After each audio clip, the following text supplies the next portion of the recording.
Hi, I'm Cass Ballantyne, and this is Higher Ed Hacks, where I help you navigate academia.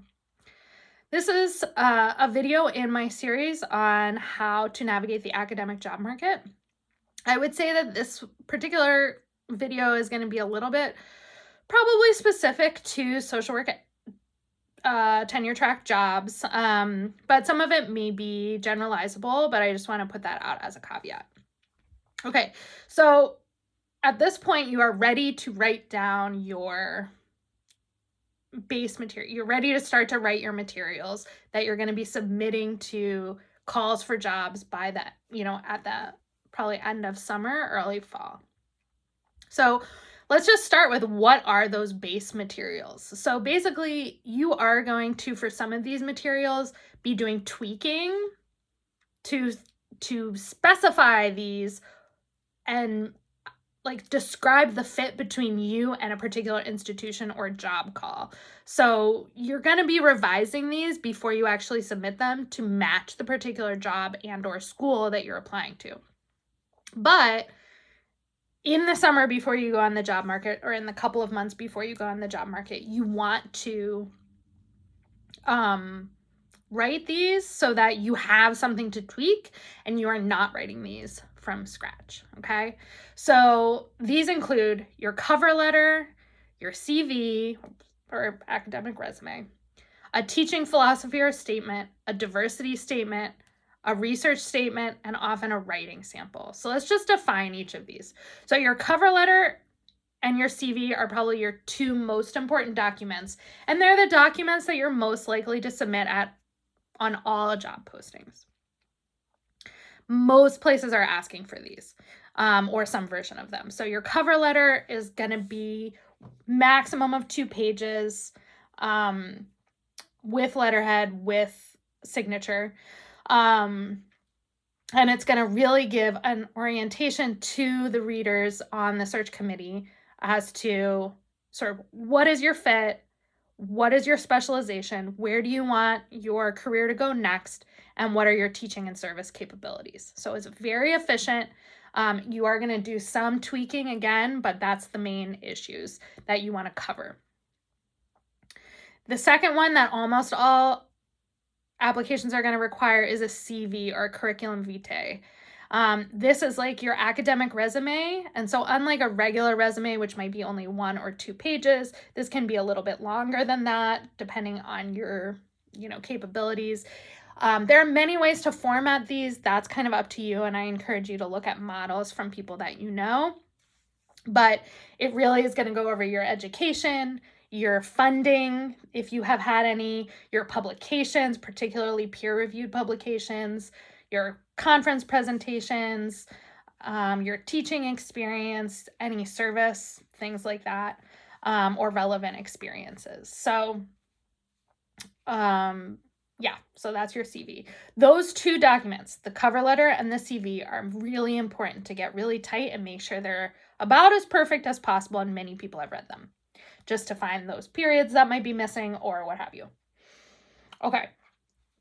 And then the sort of 3 next statements are these statements. And not all schools are going to require all of them. Some jobs are going to require none of them. Some of them are going to require all of them, or some of them are going to require some mix. So this is your teaching philosophy or teaching statement, your diversity statement, your research statement. So your teaching philosophy and or statement, usually each of these documents is 1 to 2 pages. You may want to have a 2-page version and a 1-page version prepared. But we'll sort of get to that more specific process in a future video. So, but the teaching philosophy and statement is sort of what is your approach to higher education? What do you value in the classroom? What do you want to impart to your students in the classroom?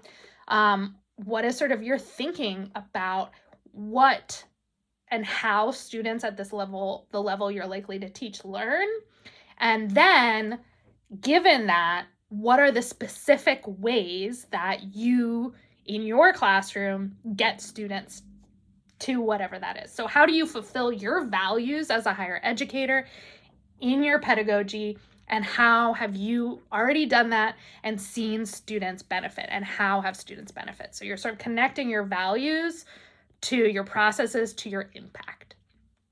And that's sort of like the overarching thing for your diversity statement and research statement as well. So your diversity statement is like your positionality statement. Who are you? What are your values? How has your racialized, gendered,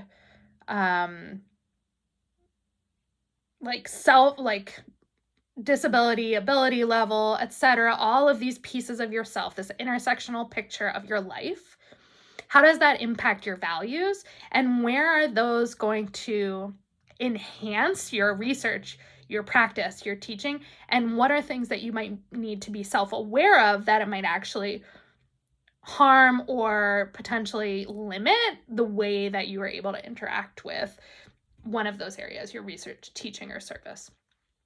So usually this sort of starts with some type of positionality statement, and that reflection then on sort of your strengths and weaknesses and self-awareness around that.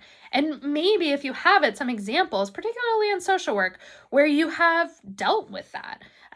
So like as a privileged white woman, like how do I manage and make sure I'm aware of my white privilege and my gender privilege? And so particularly compared to Black female colleagues, for example. So you want to be thinking through, where are you really strong and you're able to, support folks? You have experiences of being an ally or a leader in addressing social injustices. And where are areas that you really need to make sure you're being self-aware of your privilege, stepping back, and what are some examples of when you have done that? And so really understanding that is what people are looking for. And again, that's really social work, that what people are looking for, and like hard science related to that or something like that, that could be a different video. I do have some advice for that because I've helped people in like engineering and other places write those kind of pieces, but this is really focused on social work. Okay, and then last of those three statements is your research statement. And this is really about like, where have you been and where are you going, as well, again, about what are your values about research. So what is your epistemological approach?